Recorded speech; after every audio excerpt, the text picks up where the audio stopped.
Welcome and thank you for tuning in to this presentation brought to you by Constructum Online Learning. This presentation forms part of the Business Life Stages series, Step Up Stage. For more videos like this, visit the Constructum Online Learning platform on YouTube. Are you considering the acquisition of a commercial property for your business? Do you need to raise capital for this acquisition? Where do you turn to for advice on how to prepare for a commercial property finance application? This presentation aims to provide you with a perspective of what financiers look for when a business applies for commercial property finance. First, we look at the property, then the way in which financiers assess the financial state of your business. Lastly, we look at how the acquisition of the property benefit the future prospects of your business. In this presentation, I will consider what might be called a simple commercial property transaction, where a business entity acquires a commercial property to be occupied entirely by the purchaser. This type of transaction is referred to as owner-occupied. The application becomes a lot more complex where the business aims to buy a property with a view of occupying only a portion of the property and rent out the remainder to one or more tenants. This type of transaction is referred to as multi-tenanted. For the purpose of this presentation, I look at owner-occupied transactions. For help on multi-tenanted property transactions, you may contact me directly. Dion de Bruin, constructum@outlook.com. The property. Here we will look at the purpose or use of the property. What are you going to use the property for? Can you use the property for this purpose in its current state? Do you need to make alterations or additions to the property? Do you want to include solar or renewable energy for this property in the transaction? A good example where the purpose of the property may impact the financing decision is financing for small holdings. Small holdings are typically used for agricultural or commercial purposes and will as a result be classed as commercial from a financing perspective. But in many cases, small holdings are used as lifestyle assets and not for commercial purposes. An equestrian estate is a typical example of a lifestyle type asset. Residential property finance may be secured for this type of transaction. For help, you may contact me directly. Current and future zoning. What is the current zoning on the property? If you are aiming at a commercial property for commercial use with a commercial zoning, then it's simple. But if the property is zoned for residential use with or without a commercial concession, you may run into problems with financiers.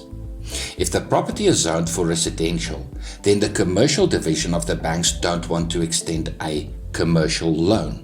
If the property is zoned for residential, but it's being used for commercial purposes, then the residential division of the bank won't want to extend residential property finance. You will find yourself in a no man's land. This situation is more common than you might think. Owners of residential properties often convert properties into office space or some other type of commercial use without applying for rezoning of the property with the local authority. This causes endless problems. So make sure of the current zoning and that it meets your requirements before proceeding. Professional services businesses like accountants, engineers, and architects often want to operate from a converted residential property. Some banks offer a business mortgage for this purpose. A business mortgage is a product derived from residential property finance, essentially a home loan, with interest rates comparable to home loan rates over a lending term of up to 20 years. All of this result in a lower monthly installment, which is good for cash flow. Conditions apply, but if you fall into this category, you may want to contact me directly for help. Legal compliance. The bank valuer is not there to assess the legal compliance of the property. The valuer is there to determine if the property represents sufficient collateral for the loan. You need to ensure that the property complies with all legal requirements, including building codes, before proceeding. A qualified independent property assessor can provide you with a report detailing the current state of the structure and if the property complies with building codes. Additionally, the assessor will recommend what repairs and alterations must be done. You can then estimate the cost of such repairs and alterations. A report from a qualified property assessor will aid your negotiations with the seller. Another important aspect relates to commercial insurance. Insurance companies include clauses in the insurance policies that stipulate that the owner must at all times comply with all legal requirements, including building codes. As a general rule, insurance companies do not assess the legal compliance of commercial properties when you first secure insurance. The insurance company assessor will look at legal compliance only at claim stage. Your claim may very well be declined or repudiated as a result of non-compliance. So it is imperative that you ensure legal compliance before proceeding.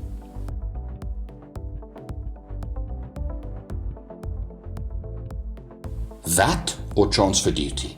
Next, you need to understand if the transaction is going to be subject to transfer duty or value-added tax. For most commercial transactions, this is a no-brainer.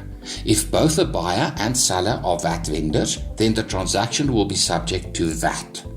The problem comes in where one of the parties is not a VAT vendor. This is more common than you might think.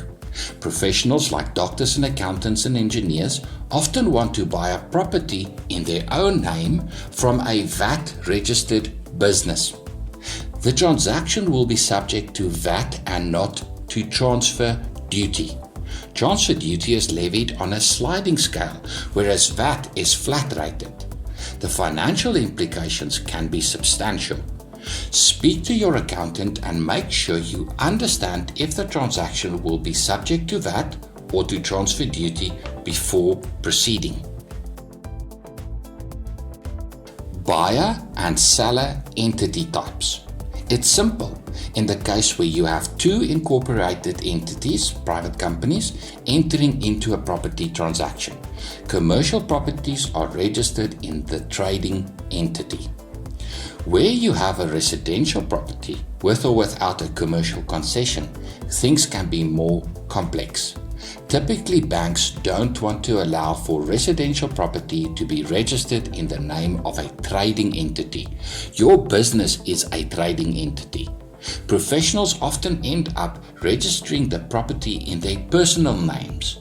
The bank will then look at the finances of the individual to determine the affordability for the loan in the first instance, and then only look at the business finances in the second instance. This can have tax implications for you, so discuss this with your accountant before proceeding. Collateral. The property represents the collateral for the loan.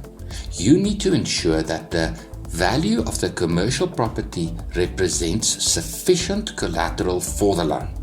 The banks use a property valuer to assess the value of residential properties and lately use desktop valuations to save costs. These valuations are based on historical data of similar property transactions in the area. Commercial property valuation is a different matter completely. The bank is much less concerned about the structure of and the square meterage of the property and much more interested in the income generating prospects of the commercial property. After all, the value of an asset is the present value of the future cash flow. Cash flow in terms of commercial property equates to rental income. So what is the rental income prospects of the commercial property? How does this compare to other similar properties in the area? What about demand for similar properties in the area? What is the current rate of vacancies in the area for similar properties? Often the bank's assessment of the property value will directly impact the amount of deposit that the bank requires for the loan. So it may very well be to your benefit to engage with a qualified commercial property broker for a valuation before proceeding. Next, we look at the way in which financiers assess the financial state of your business. Financiers have a rear view mirror bias when considering your application for commercial property finance. This is hard for entrepreneurs who by nature have an exactly opposite bias, namely a forward-facing windscreen bias. But to persuade another party, you have to get into their moccasins, see things from their perspective. Where is your business in terms of its development? Typically, a business goes through 6 stages, from concept to startup, growth, expansion, asset or value, and then exit stage. It's very hard to get property finance for a startup business because you don't yet have a track record of success substantiated with a set of audited financial statements. Most businesses grow organically during the growth stage of the business's development, using profits to fund acquisitions. Mezzanine finance may be a solution where a business demonstrates prospects for spectacular growth. Mezzanine finance is a combination of equity and debt finance. This is not a topic for this presentation, but for advice, you may contact me directly.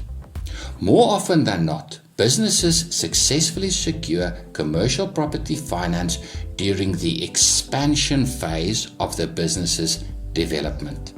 By this stage, you have proven that you can make and grow sales, and that you can manage cash flow, which may include a debtors and creditors book, and that your business can generate and grow profits. Substantiate your application for commercial property finance by way of your audited financial statements over at least 3 financial years. What sinks your application? What caused your application to be declined? Firstly, ambiguous financial statements. Often financial statements include ambiguous line items. A typical example may be a long-term loan which directly impacts the assessment of the solvency of the business and may result in the loan application being declined. But what if that particular long-term loan is in fact a shareholder loan, which typically relates to the founder of the business putting their own capital into the business at the outset? If the financial statements correctly reflect this item as a shareholder loan, it substantially changes the financier's perspective and may result in the loan application being approved. A failure to separate business and personal finances. The financial statements must reflect income and expenditure related to the business. Entrepreneurs commonly allow for personal expenses to run through business accounts. The financial statements then do not accurately reflect the financial state of the business. Separate your personal and business finances completely. Unclear ownership structures. It's very important that you clearly explain the ownership structure of your business. It is common for businesses to have separate entities. An example might be that of operations and by implication profits running in a trading entity, whereas assets, typically property, are held in a property holding entity. Make sure you include a clear and preferably graphic representation of the ownership structure of the business in your application. Lastly, we look at how the acquisition of the property benefit the future prospects of the business. Here you need to make a business case for how the acquisition of the commercial property will benefit your business. Clearly and directly demonstrate the relationship between the acquisition of the property and the benefits in monetary terms that the business will derive. An example might be the need for a commercial property to accommodate a new manufacturing plant based on substantial research that indicate a growing market share for the products of the business. Include a cash flow projection based in part on historical data to substantiate your claims. A commercial finance proposal is not a business plan. An experienced commercial finance specialist can assist you to draft a commercial finance proposal in line with the requirements of financiers and in a way that best present your business case for securing the finance. It's near impossible to successfully approach retail bank branches with your proposal. The people at the branch do not have the competencies to assist you with this type of application. For assistance on drafting a commercial finance proposal, you may contact me directly. Thank you for listening. I wish you all the best with your plans.